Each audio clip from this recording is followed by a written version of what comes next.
Hi everybody, this is Professor Smith Amanda from Bristol Community College, and I've gotten a few questions again about how to get onto the library databases, so I'm actually just going to make a video about how to get onto the Bristol Community College library services, the online library services, so their databases, how to get books, and other available resources that the library has.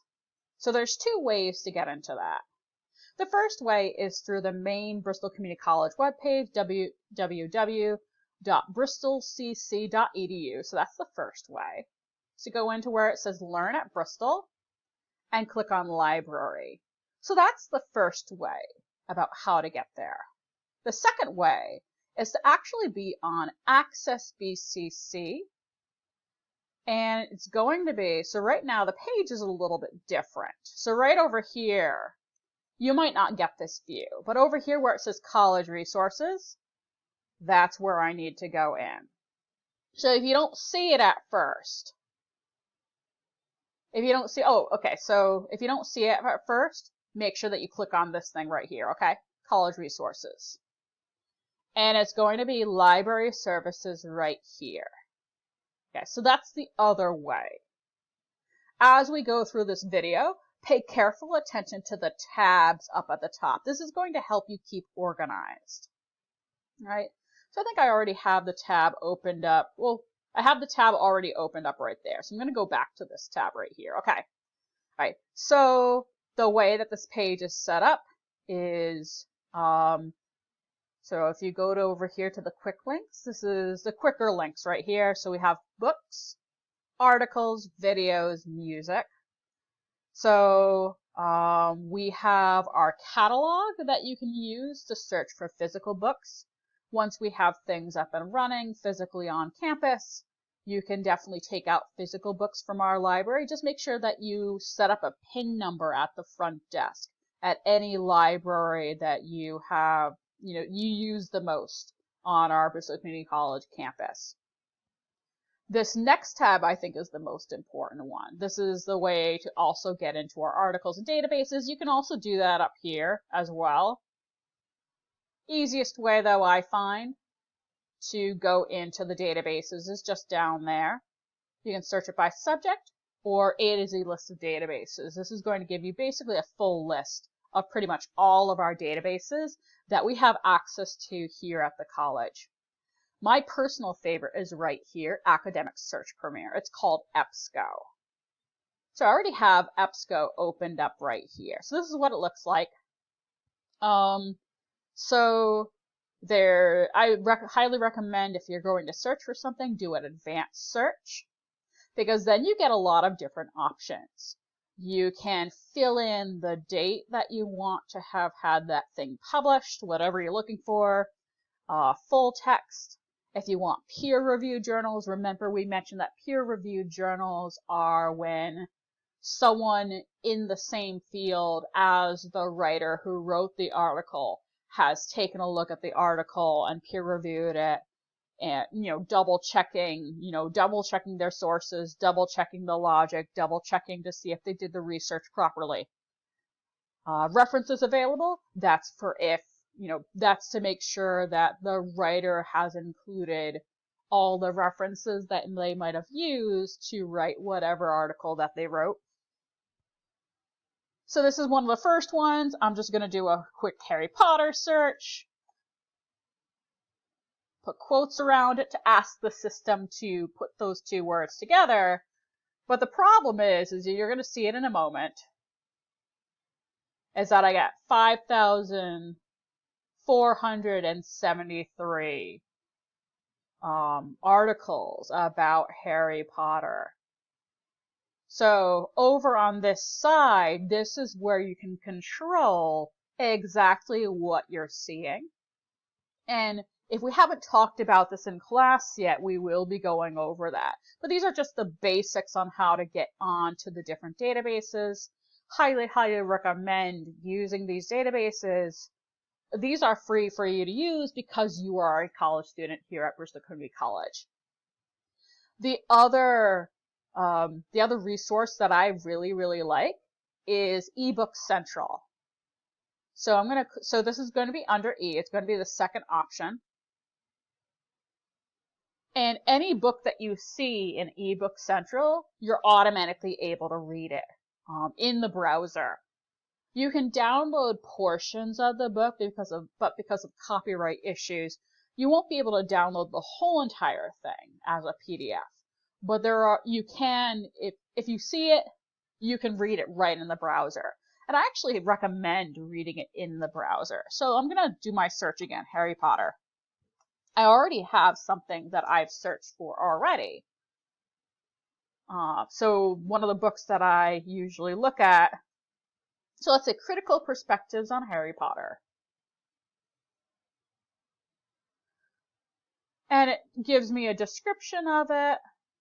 If I want to use just the citation tool, that's available as well. So it helps you cite it in any specific type of format you need. If I click on Read Online, I can read the book right now if I want to.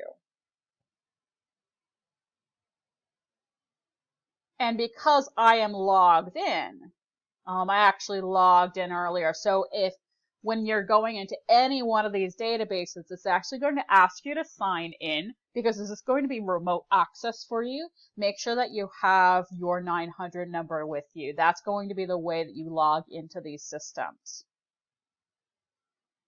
So over here, it's actually telling me how often the word Harry Potter shows up because that was my search earlier.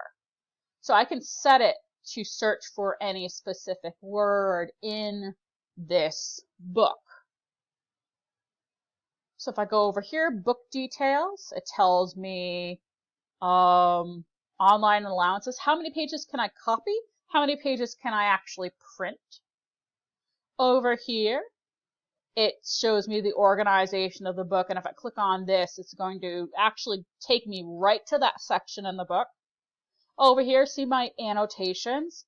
This is like all the different notes that I've made on here. So for example, on page 40, I wrote down, I like Tom Riddle. So I'm going to go back over there and click on it. It's going to take me to page 40 and my note that I made. I can delete that note if I want to. Let's say I want to make a new one. And I decide to make a note. And I say, oh no, or something like that. And I click save. So I have all of those there. I can highlight, I can make notes. Again, we have the citation tools right there. Again, I can print it, but it's gonna, you might not be able to print out the whole entire thing, but it's gonna let you do different sections of it. Right over here, I can zoom out. Let's say that I'm having a lot of trouble reading it. I can zoom in.